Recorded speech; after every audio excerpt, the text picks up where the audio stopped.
मोहब्बत की दुकान दिखा भी है। ये कैसी मोहब्बत की दुकान है? जब दलित पिटता है तो आवाज़ नहीं निकलती, जब मुस्लिम पिटता है तो आवाज़ नहीं निकलती, लेकिन सवर्ण की बेटी के साथ कुछ हो जाए तो पूरा देश खड़ा हो जाता है। बात सिर्फ हिमाचल में मस्जिद गिराने का नहीं है, बात यह है इस देश के जो मुस्लिम समाज है, और मैं मुस्लिम समाज का उसे अपना बहुजन समाज कहता हूँ। उसका कारण है क्योंकि जो देश का मुसलमान है वो कन्वर्टेड है इसी दलित जातियों से निकला हुआ, और वो बहुजन समाज के जो लोग हैं वो सोचते हैं कि कभी कांग्रेस उनका मसीहा बन जाए, अन्य दल के मसीहा बन जाए। लेकिन मैं कहता हूँ इस बात को दलित समाज के नेताओं ने बहुत खुलकर बात कही थी। एक तरफ सांपनाथ है, एक तरफ नागनाथ है। वो अगर आप सोचते हो वो आपके भले के लिए काम करेंगे, नहीं, क्योंकि इधर भी वही मनुवादी व्यवस्था के लोग हैं और उधर भी वही मनुवादी व्यवस्था के लोग हैं। तो कांग्रेस में भी मनुवादी है? बताइए कौन नहीं है? मुझे बताइए, वही ब्राह्मण मानसिकता के जो लोग हैं वो भी वहीं पर हैं। लेकिन ये है कि सॉफ्ट हिंदुत्व खेलता है कांग्रेस और हार्ड हिंदुत्व खेलता है भाजपा। लेकिन एक होता है, एक मीठा जहर देता है और एक कड़वा जहर देता है। फैसला ये करना है कि आपने कड़वे जहर से मरना है या मीठे जहर से। मुसलमान क्या करे आखिर? मुसलमान सबसे बड़ी गलती कर रहा है। मुसलमानों को अपना नेतृत्व खुद खड़ा करना पड़ेगा, वो नेतृत्व खड़ा नहीं कर रहा। मैं जिस प्रकार से बार बार दलित समाज को कहता हूं कि अपनी जो ये दड़ी बिछाने की प्रथा उसे ख़त्म करिए, अपना नेतृत्व खुद बनाइए। उसी प्रकार से मुस्लिम समाज को भी दूसरे दलों की दड़ी नहीं बिछानी है, उन्हें खुद का नेता पैदा करना होगा। अगर आप अपने समाज का नेता पैदा नहीं कर सकते तो आपको क्या उम्मीद लगती है वो लोग आपको न्याय दिलाएंगे? मुझे बताइए, हिमाचल में अगर यही काम भाजपा शासित राज्यों में होता तो कांग्रेसी बड़ा छाती पीटते हैं नेता मुस्लिम समाज के, लेकिन जब यही कांग्रेस शासित राज्यों में हो रहा है तो कोई छाती नहीं पीट रहा, बल्कि सबके सब समर्थन कर रहे हैं। कांग्रेस के मंत्री आ गए देखिए। मैं वही बात आपको कह रहा हूँ, तो दुश्मन की पहचान मुस्लिम समाज को करनी पड़ेगी। कई बार मुस्लिम समाज, मैं माफ़ी चाहूँगा अपने मुस्लिम भाइयों से, लेकिन वो ये कहता दलित समाज हिंदुत्व का फ्रंट फुट पे खिलाड़ी झंडा उठाता है।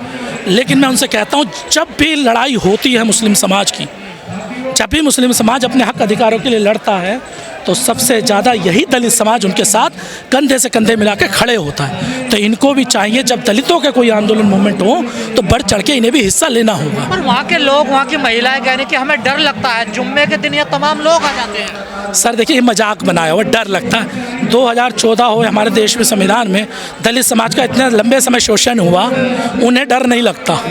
लेकिन ये जो चंद लोग हैं जो सियासत से जुड़े हुए लोग हैं, ये कहते हैं इन्हें डर लगता है। इस देश में, ये देश संविधान पे चलने वाला देश है, किसी धर्म पर आधारित नहीं है, किसी गीता पुराण या मैं कहता हूँ जो कुरान है वगैरह है या गुरु ग्रंथ साहब है, इन पर नहीं चलता। ये देश संविधान पे चलता और संविधान में सबको बराबर का अधिकार दिया हुआ है। तो जितना देश अगर सवर्णों का है उतना ही ये देश दलितों का भी है, उतना ही मुसलमानों का भी है। अगर उन्हें तोड़ने की कोशिश करोगे तो आप खुद अपनी कब्र खुदवाओगे। हिमाचल में कांग्रेस की सरकार है, राहुल गांधी बड़े नेता इस मुद्दे पे नहीं बोल रहे हैं और वहाँ नफरत फैल रही है। देखिए, ये सारा खेल वोट बैंक का है। मैं कांग्रेस को क्या करूँ? मैंने आपको एक सिंपल से शब्दों में बोला, एक नागनाथ है, एक सांपनाथ है, दोनों जहर दे रहे हैं। फैसला किसे करना है कि आपने उनके जहर से मरना है या अपने समाज के साथ खड़े हो जाना है। समय फैसला आपको खुद करना पड़ेगा। कुछ कुप्रथाएं हैं हमारे लोगों में, वो कुप्रथाएं छोड़नी पड़ेंगी, लेकिन अगर जब न्याय की लड़ाई होगी तो मिलकर लड़ना पड़ेगा। अवैध बताया जा रहा है ना, मस्जिद अवैध है। देखिए, ये चलन नहीं चलने लगा। देखिए, मैं आपको बताता हूँ, ये कहते हैं अवैध है। अभी हाल में एक घटना हुई, एक व्यक्ति ने, मुस्लिम व्यक्ति ने उत्तर प्रदेश में बोली के अंदर एक ज़मीन खरीदी, मकान खरीद लिया, बोली के अंतर्गत मकान खरीदा। अब वहाँ के हिंदूवादी जो संगठन के लोग कह रहे हैं हमें डर लगता है, हम इसे आने नहीं देंगे, मुसलमान दूसरे धर्म का लोग हैं। यानी व्यक्ति ने ज़मीन खरीदी अपनी, पैसा उसका, और आप उसे वहाँ रहने नहीं दोगे। आप में दम था, आप खरीद लेते। तो कहीं ना कहीं मनुवादी जो ताकतें हैं वो हावी होना चाहती हैं। हम लोग उसमें इस तरह बट रहे हैं कि हम धर्म के नाम में आपस में बट रहे हैं, जातियों के नाम बट। अरे मैं कहता हूँ बोल 85 के नारे के साथ इकट्ठा हो जाओ ना, तो किसी की औकात है आपके घर को आपको हिलाने की? राहुल गांधी तो मोहब्बत की दुकान खोलते हैं ना देश भर में। मोहब्बत की दुकान हमें पता है, वो दलितों के लिए भी संविधान छाती पे रख के नाचे हैं राहुल गांधी। पूरे देश भर में जब 2024 का चुनाव था, संविधान छाती पे लगा के नाचे नाचे फिर रहे थे कि संविधान बचाना, संविधान बचाना है। लेकिन जब उसी समय राजस्थान के अंदर दलितों का उत्पीड़न हो रहा था तो मुंह से बत्ती निकल नहीं रही थी उनकी, सीसी भी ना निकल रही थी उनकी। तो क्या आप उम्मीद लगाते हैं उन लोगों से आप न्याय मिल जाएगा? लड़ाई सही और झूठे नारे हैं सब। सब सत्ता में आने के नारे हैं। हकीकत में लड़ाई जो पीड़ित वर्ग है वही इस लड़ाई को लड़ता है। शोषितों ने तो हमेशा शोषण किया है। नहीं, जो कांग्रेस में मुस्लिम नेता हैं, वो भी इस मुद्दे पर नहीं बोल रहे हैं। मैं हमें अभी आपने शायद अभी लास्ट में मैंने एक बात कही थी, कुछ एक दो इंटरव्यू में मैंने बोला, आज कहीं ना कहीं समाज के जो ओरिजिनल ज़मीनी स्तर के नेतृत्व है वो ऊपर नहीं जाता। आज नेतृत्व वो जाता है जो समाज को अपनी जेब में समझता है, जिसे समाज से कोई लेना देना नहीं होता। पूंजीपतियों ने, सामंतवादियों ने आज तमाम राजनीतिक दलों पे कब्जा कर लिया, तो आपकी आवाज़ उठाएगा कौन? मरता जब भी है, जब भी शोषण का शिकार होता है, गरीब मुस्लिम होगा, शोषित जो गरीब परिवार का जो शोषित दलित है वो होगा। कभी सुना अमीरों का शोषण वहाँ पे हो रहा है? पूंजीपतियों का हो रहा हो? तो पूंजीपति तो सत्ता की चाटुकारिता को भाजपा में भी लेता है और कांग्रेस में भी लेता है। 131 सांसद होने के बावजूद भी हमें न्याय नहीं मिलता हमारे लोगों को। क्यों नहीं मिलता? क्योंकि वो समाज से जुड़े हुए नेता नहीं है, वो पार्टियों से जुड़े हुए नेता हैं। समय है समाज से जुड़े हुए नेताओं की। मोहब्बत की दुकान दिखा हुई है।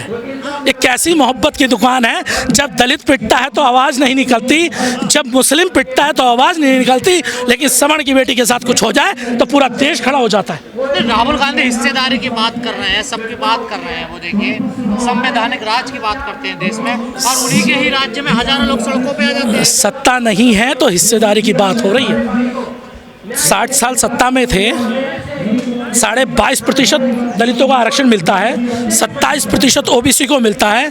बैकलॉग क्यों नहीं भरा गया? दलितों को 8%, आज भी 8% से ऊपर नहीं भर पा रहे, और सारी सीटों पे एनएफएस लगा के सारे सवर्णों को भर देते हो। सारी सत्ता, मैं कहता हूँ राहुल गांधी के शासन में तो सत्ता अमीरों के पास गई। जब इनकी माताजी के पास, इनके क्या नाम है, इनके पिताजी के पास, इनकी दादी जी के पास जब सत्ता थी वो तभी गई ना। लेकिन राजीव गांधी ने ताला खुलवाया था बाबरी मस्जिद का। क्या कुछ प्रेम नहीं है क्या इनको कांग्रेस को मस्जिदों से? यार देखिए, आप भी जानते हैं ताला खुलवाना एक राजनीतिक प्रक्रिया हो सकती है वोट बैंक की लेने की, लेकिन उनके घरों को बचाना वो नहीं है। मूर्ति रखवाई थी उन्होंने। मैं कह रहा हूँ, आपसे पूछ रहा हूँ, मूर्ति इंपॉर्टेंट थी, मस्जिद का ताला खुलवाना इंपॉर्टेंट था, या एक मेहनत करके एक बड़ी मुश्किल से एक मकान बनाने वाला व्यक्ति जिसकी 2-2 पीढ़ी लग जाती है एक मकान खड़ा करने में? इतना प्यार क्यों? मैं पूरी बात कर दूं, ये पूरी पीढ़ी मेहनत करके एक मकान खड़ा करती है, जब वो पूरा टूट जाता, पूरा आशियाना उसको उजड़ जाता है, तब वो मोहब्बत की दुकान कहाँ चली जाती? क्यों नहीं आवाज़ उठती? नहीं, कांग्रेस अगर इतना बुरा मुसलमानों के साथ करे तो फिर मुसलमानों की इतना प्यार क्यों है कांग्रेस से? उसका एक बड़ा कारण है उनका नेतृत्व। मैं फिर कह रहा हूँ, नेतृत्व खराब है।